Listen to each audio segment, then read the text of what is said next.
Alors avant de commencer cette célébration, nous voudrions tout particulièrement remercier les municipalités qui nous ont apporté un soutien sans faille depuis le début de nos ennuis.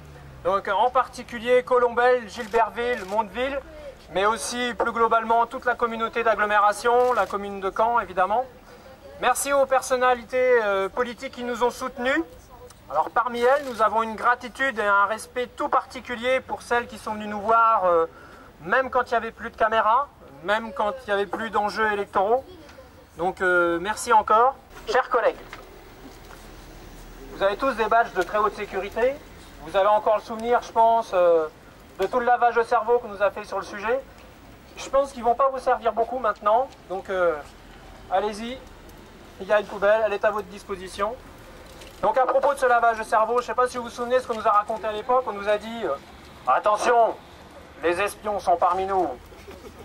On nous a dit aussi surveillez-vous les uns les autres. Méfiez-vous de tout ce qui est anormal. Signalez à votre hiérarchie tout ce qui vous paraît étrange.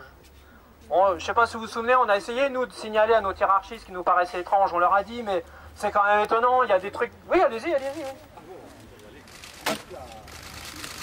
Nous, on avait bien vu des trucs étranges qu'on a signalés à notre hiérarchie. On leur a dit il est quand même étrange de voir que nos produits partent à Bangalore. Est-ce que c'est normal?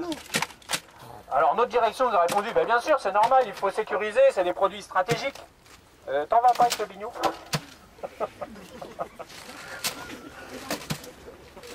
Il s'agit de produits stratégiques. Il faut sécuriser avec des équipes de secours. Bon, quand on sait aujourd'hui où partent nos connaissances et nos développements, et qui les y a fait partir et comment, on mesure que le danger ne venait pas de là où on l'attendait. Et c'est pas la très haute sécurité de nos badges, nos mots de passe alambiqués et nos tourniquets pénibles qui empêcheront les fuites organisées. Mais bien sûr, notre management ne pouvait pas nous dire « Attention, le péril est partout et le danger, c'est nous !» Bien sûr.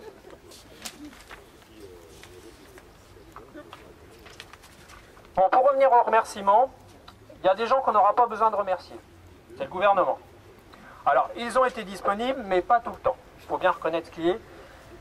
Pas quand nous défendions notre site, parce qu'il ne fallait quand même pas cautionner les actions de grève.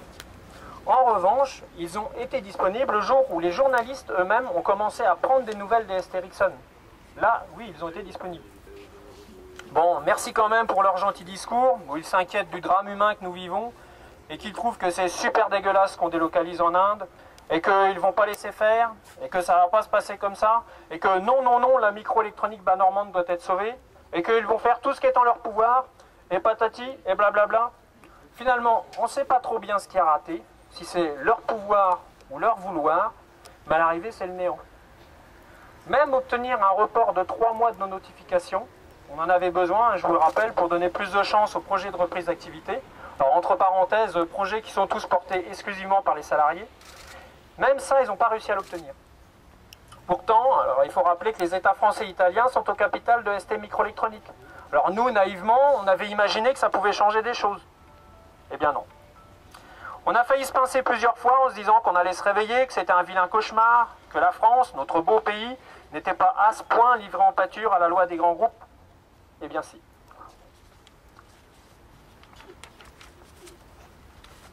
Un dernier remerciement, enfin, le pire, pour notre direction, sans qui la mobilisation exemplaire, surtout pour des cadres, n'aurait jamais été possible. Ils ont su bien nous énerver chaque fois que cela était nécessaire, et à chaque fois qu'il y avait un enjeu. Ils ont été extrêmement fédérateurs contre eux. Ils nous ont à peu près tout fait, et ils l'ont toujours à peu près tout raté. Pour conclure ces remerciements, il faut dire haut et fort que si les salariés n'avaient pas eux-mêmes pris les choses en main, à la place de ceux qui auraient dû le faire avant, aujourd'hui, va savoir où nous en serions. Peut-être déjà chez Pôle emploi. Au moins, grâce à notre bataille, pour les mois qui viennent, c'est ST Ericsson qui financera nos reclassements, et non le contribuable français. Et ça, je pense qu'on peut en être fiers. Bon, revenons à notre célébration. Nous nous souvenons tous de l'inauguration festive et mondaine du campus Efficience, avec tous ses espoirs et tous les flonflons. C'était en 2007, donc autant dire hier. Nous partîmes 800 ce jour-là sur le campus et arrivâmes par un prompt renfort, même pas 600 dépités au port. Le campus pour nous, c'est fini.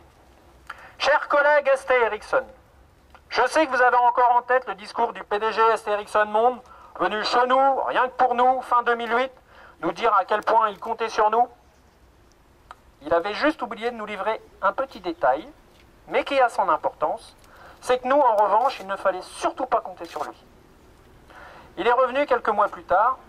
Bon, certes, pas tout seul, hein, il a fallu quand même lui arracher cette venue après un bon mois de grève.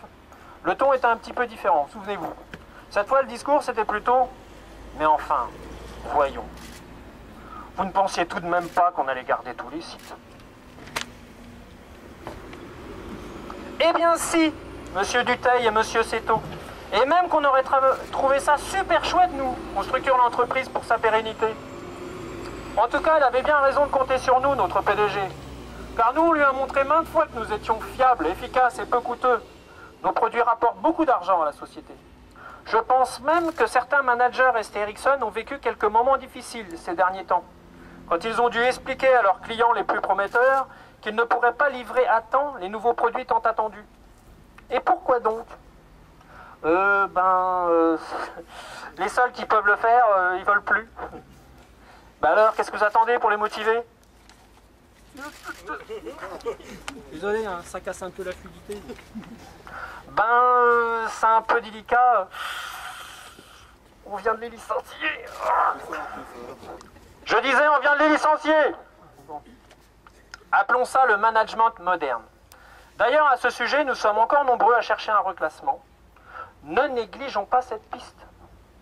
Être PDG d'un grand groupe, c'est pas si compliqué. On a tort de s'en faire une montagne. Finalement, c'est assez simple. Il suffit de maîtriser un vocabulaire d'une dizaine de mots-clés. Il n'y a pas besoin d'en avoir 50.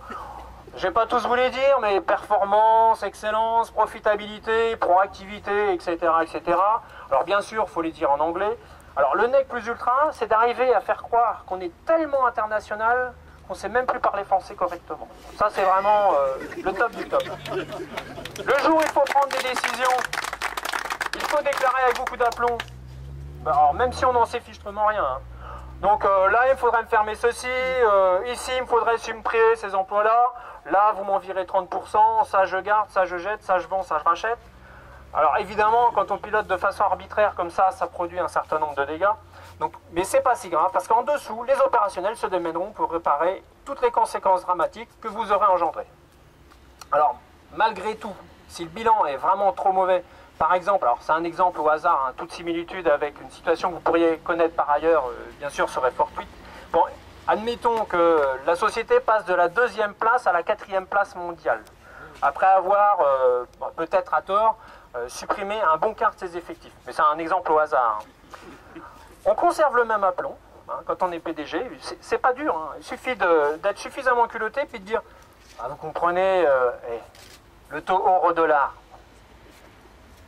hein, la crise, qu'est-ce que vous voulez qu'on y fasse ? Et la preuve qu'on avait raison de supprimer des emplois. Vous avez vu comment c'est difficile ? Bien sûr, c'est un exemple au hasard, hein, vous l'aurez compris. Alors l'avantage, c'est que c'est un travail très bien rémunéré. Alors si en plus on le couple avec un déménagement à Genève, on n'a pas trop d'ennuis fiscaux. Alors tant qu'on y est, on peut aussi installer le siège social à Genève. L'avantage, c'est qu'au niveau fiscalité, ça permet à l'entreprise d'aller mieux. Alors bien sûr, c'est pas parce qu'on est à Genève avec son siège social qu'on va refuser les contributions et les subventions françaises, hein, ça va sans dire. Hein. Alors là encore, toute ressemblance avec une entreprise qu'on pourrait connaître par ailleurs serait évidemment fortuite. Donc vous l'aurez compris, le management moderne, c'est la simplicité.